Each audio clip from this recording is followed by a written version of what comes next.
Hello everyone. I hope you're having a wonderful day. Today, we're diving into an intense and emotional story where Tu Tieu and Uri struggle to build their future while facing hidden dangers from the past.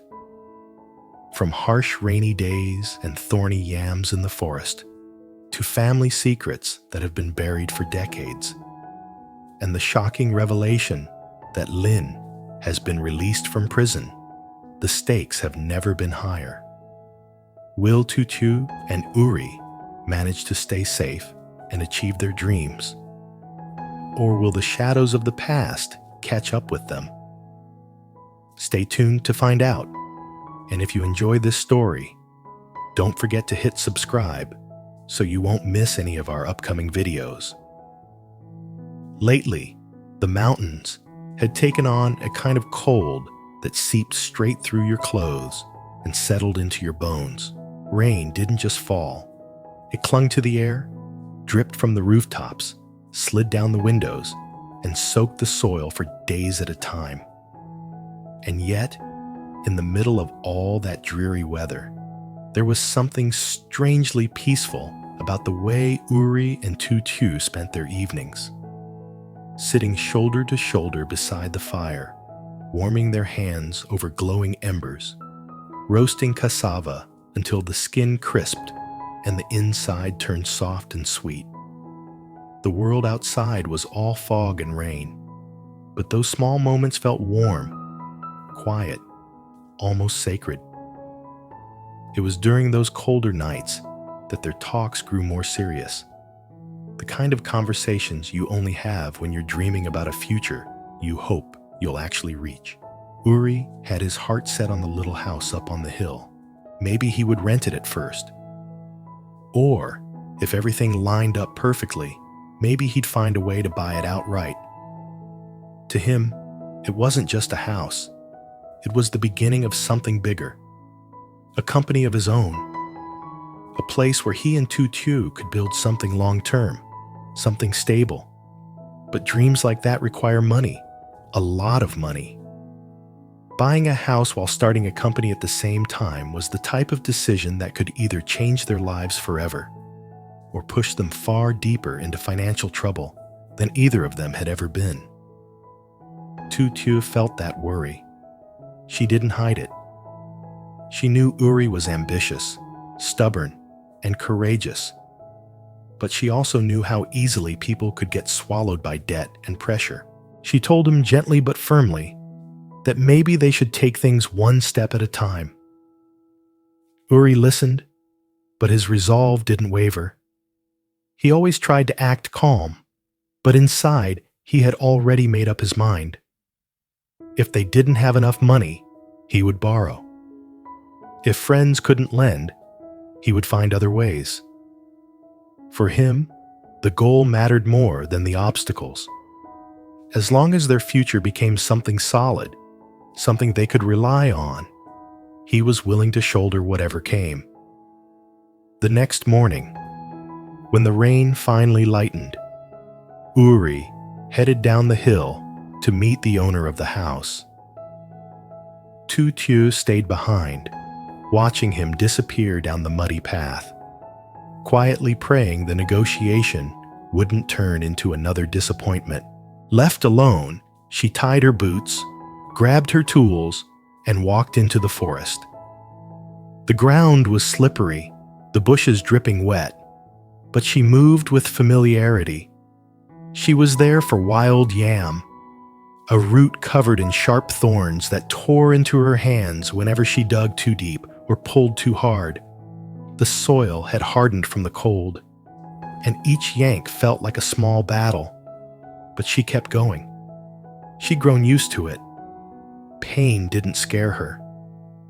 What mattered was the little extra income she could bring home. If Uri was determined to build their future, then she wanted to carry part of that weight too. But while she worked alone in the woods, another story, one buried for over 3 decades, was unfolding somewhere else. Tu Tieu's mother sat in her old living room, hands carefully smoothing out faded paperwork on the table. Once, many years ago, she had run a company called Teen Truong. She had poured her youth into it, and then, in 1990, it all collapsed. Not because of bad management, not because of a financial crisis, but because someone deliberately sabotaged her. Everything she built was taken from her in a single sweep.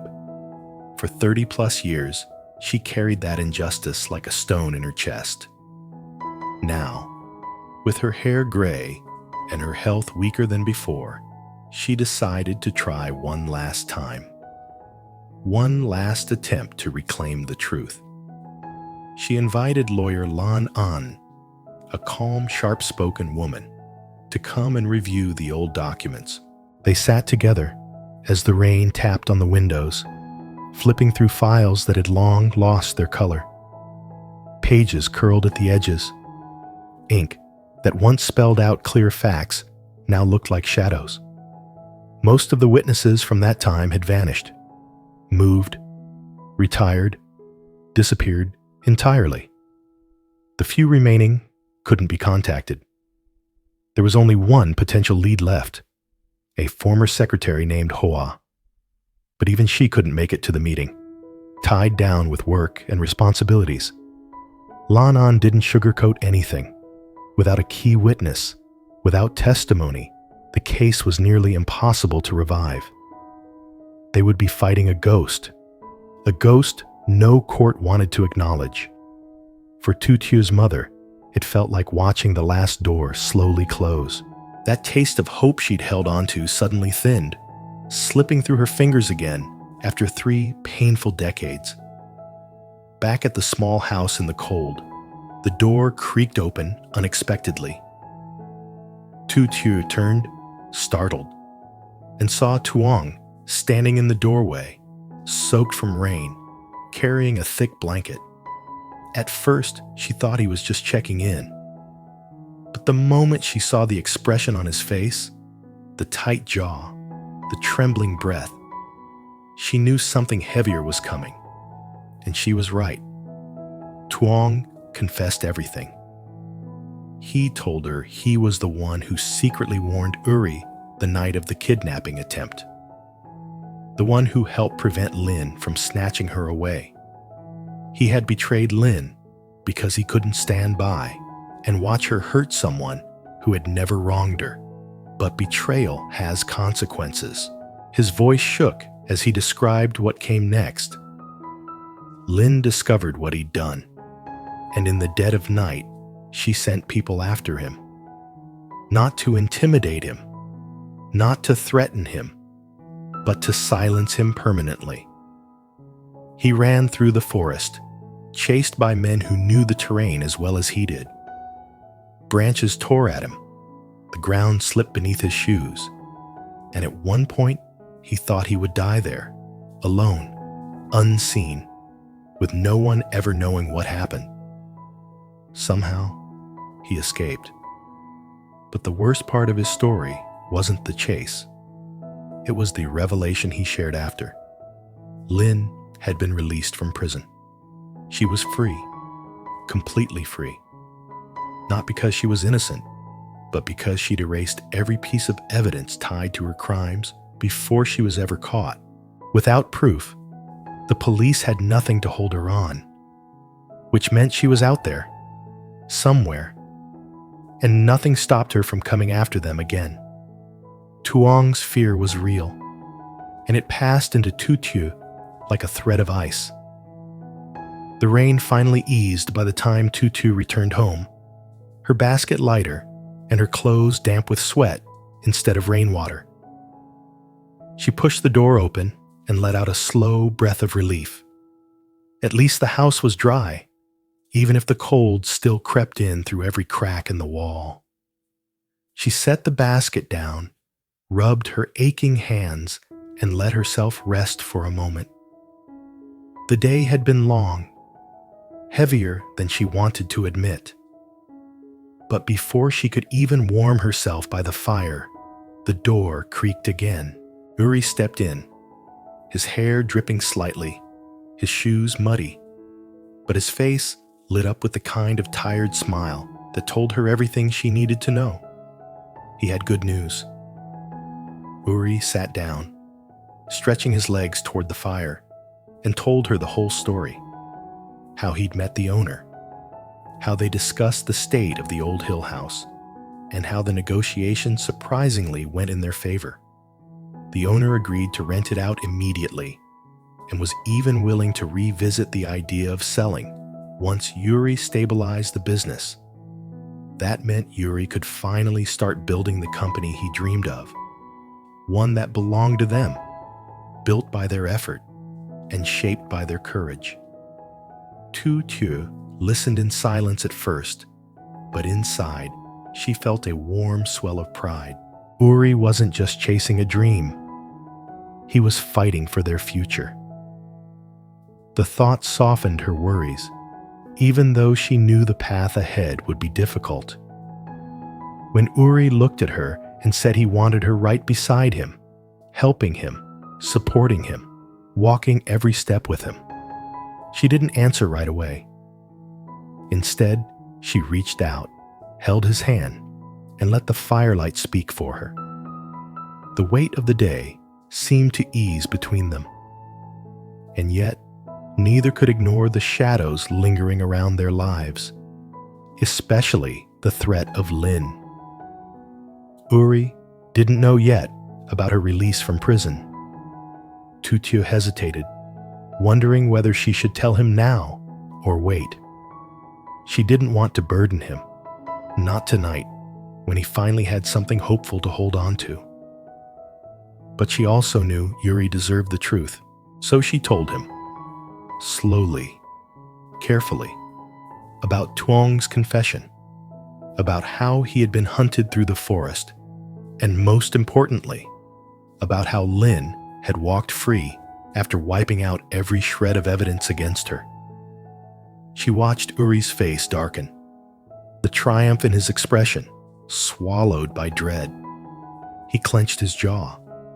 He'd suspected Lin would try something again, but the fact that she was already out, and after attempting to kidnap Tu Tieu, that reality struck deeper than he wanted to show. Uri pulled Tu Tieu close, promising he'd protect her no matter what. The house suddenly felt smaller, colder, and more fragile. Even the sound of branches brushing against the roof made them tense. But they held on to each other through that moment of fear until it softened into something steadier, safer. Later, while they cooked a pot of instant noodles, one of their favorite late-night meals, they talked about the hut they had built long ago. It used to sit right beside the house, patched together with scrap wood and covered in memories. It was where they had rested during hard days, where they had laughed over tiny victories, and where they had survived their first storms together. Now that hut stood at the farm, surrounded by the quiet fields that had once sheltered them when everything else in life felt too loud. Remembering it made them nostalgic, but also grounded. They had survived so much, and they could survive more. When the noodles were ready, they sat side by side on the floor. No table, no chairs, just the two of them, and a single warm bowl between them. They ate slowly, savoring the warmth, letting it sink into their bones. Rainwater still dripped from the roof outside, but the fire filled the room with a golden glow that made everything feel softer. Between bites, Uri finally spoke again. He told Tu Tieu that once the company was running, he wanted to use it not just to earn money, but to build something real. Something stable enough that she would never have to break her hands digging wild yam again. He didn't want her bleeding or struggling in the forest just to make ends meet. He promised her that. And the promise wasn't loud or dramatic. It was soft, steady, honest. Tu Tieu, though touched, shook her head. She told him she worked not because she had to, but because she wanted to stand with him, not behind him. The money she earned, no matter how small, made her feel like she was helping carry the weight of their future, even if just a little. Uri didn't argue. He knew better than to dismiss her efforts. He simply smiled, a smile full of both admiration and gratitude. After they finished eating, they stepped outside for some fresh air. The rain had stopped completely, leaving the sky washed clean. A faint mist hovered over the mountains, and the cold air bit at their cheeks, but the world felt strangely peaceful. The danger surrounding them didn't vanish, but for that moment, it rested, quiet and distant. Uri wrapped his arm around Tu Tieu's shoulders as they looked down the hill. From where they stood, they could see the faint outline of the house he wanted to rent, the one that might soon become their company's first home. It looked small and old and far from perfect, but it also looked like a beginning, and beginnings were rare in their world. As they went back inside, Tu Tieu thought about her mother. The conversation with the lawyer weighed heavily on her heart. The case from 1990 seemed almost hopeless, maybe even impossible, but part of her refused to let time bury the truth. She wanted justice for her mother, not for money, not for revenge, but simply for the dignity her mother had been denied. She wondered if the secretary named Hoa would eventually come. Maybe tomorrow, maybe next week, maybe not at all. But hope was stubborn, just like Uri, just like her. Before going to sleep, she checked the door twice, then a third time, just to be sure. Fear silently laced itself into the corners of her mind. Lin was out there. She could be planning, watching, waiting. And even with Tuong's warning, they had no idea what her next move would be. But as Tu Tieu lay beside Uri, listening to the soft crackling of the dying fire, she realized something important. Danger had always been a part of their lives. What mattered was not escaping it completely, but facing it together. She closed her eyes, leaning against Uri's shoulder, letting the warmth of his presence steady her heartbeat. Tomorrow would bring new worries, rent contracts, legal struggles, debts, and the looming threat of Lin. But tomorrow could also bring progress, courage, and maybe even good news. For now, they had this quiet night, this fragile peace, this thin but undeniable thread of hope. And for them, hope had always been enough to keep going. In this story, Tu Tieu and Uri navigate life amid harsh weather, financial struggles, and lingering dangers from the past. Uri plans to rent or buy a small house on the hill to start his company, while Tu Tieu works tirelessly in the forest, digging thorny yams to contribute financially. Meanwhile, a painful family secret emerges. Tu Tieu's mother, once the owner of Tien Truong Company, was sabotaged and driven into bankruptcy decades ago, and now faces near impossible odds to reclaim justice due to missing witnesses. Truong appears, revealing he betrayed Lin to secretly warn Uri, narrowly escaping Lin's deadly pursuit. The chilling truth comes out. Lin has been released from prison, her crimes erased. Despite threats and hardships, Tu Tieu and Uri cling to hope, planning their future together while confronting danger and uncertainty.